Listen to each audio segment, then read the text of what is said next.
नमस्कार, आप देख रहे हैं नया बिहार न्यूज।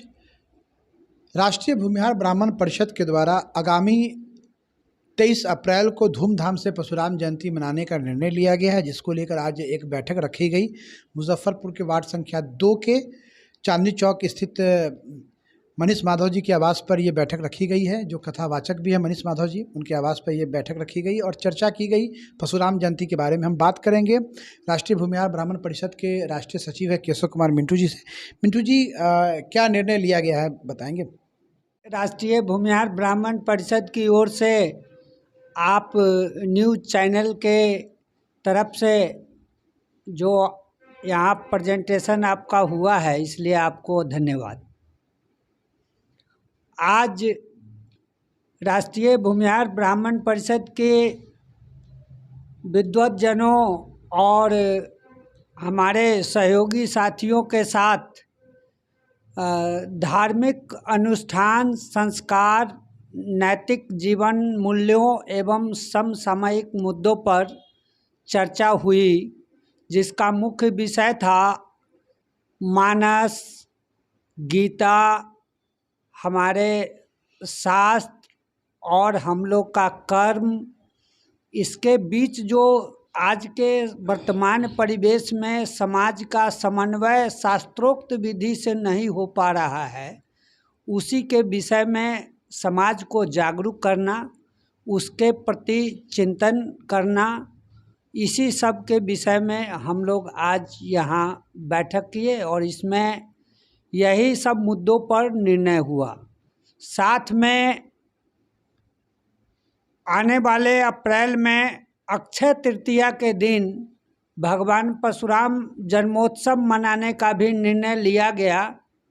साथ ही 2024 में फरवरी और मार्च के महीने में एक सुसंगत और सांस्कृतिक तिथि देखते हुए विराट भूमिहार उपनयन संस्कार महोत्सव तृतीय का भी शुभारंभ करने का निर्णय लिया गया है। काफ़ी गर्म है पूरे देश में। रामचरितमानस के एक पंक्ति को लेकर, एक दोहा को लेकर राजनीतिक दलों और खासकर बिहार में इसकी काफ़ी चर्चा हो रही है कि समाज के कमज़ोर और दलित वर्ग को सताया जा रहा है।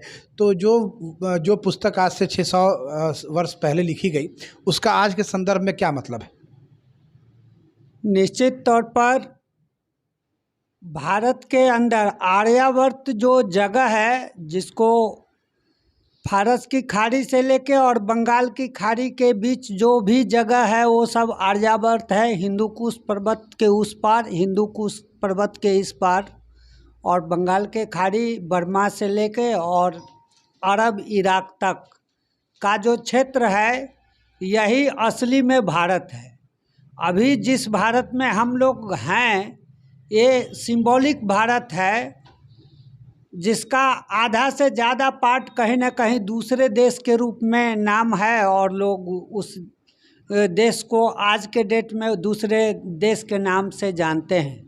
यहाँ की जो संस्कृति रही है, 3000 साल 5000 साल पहले हमारा ऋग्वेद का जो विज्ञान प्रमाणित कर रहा है, उसकी ऋचा आज भी उतना ही सार्थक है जितना 3000 4000 साल पहले थी।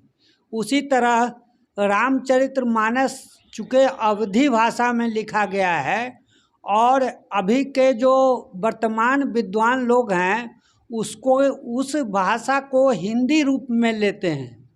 हिंदी अलग है, अवधी अलग है, बच्चिका अलग है, भोजपुरी अलग है। भोजपुरी में कोई बात अगर हम गांव में बोलते हैं, उसका हिंदी मीनिंग कुछ और हो जाता है।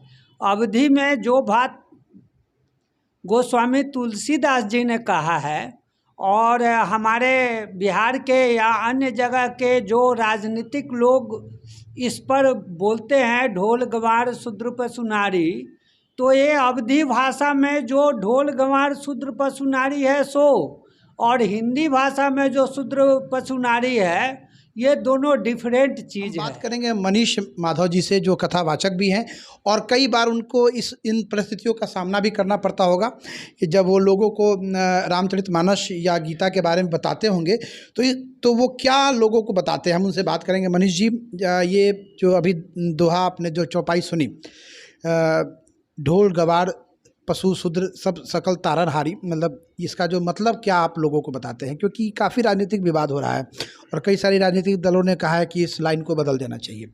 आपका क्या कहना है?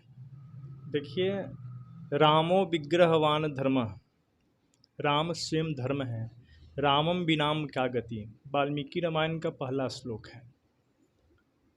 तारना शब्द जो है ना, वो शिक्षा, किसी को समझाना। और ढोल गंवार शूद्र पशु नारी, सकल तारना के अधिकारी। ढोल अगर सही से उसको रख रखाव नहीं रखेंगे, सही से उसको चढ़ाएंगे नहीं, तो वह सुंदर आवाज़ नहीं देगा। गंवार अर्थात मूर्ख, उसको भी समझाना है। शूद्र जिसको विवेक नहीं है, विवेकहीन है, शूद्र जाति से यहाँ नहीं लिया गया है।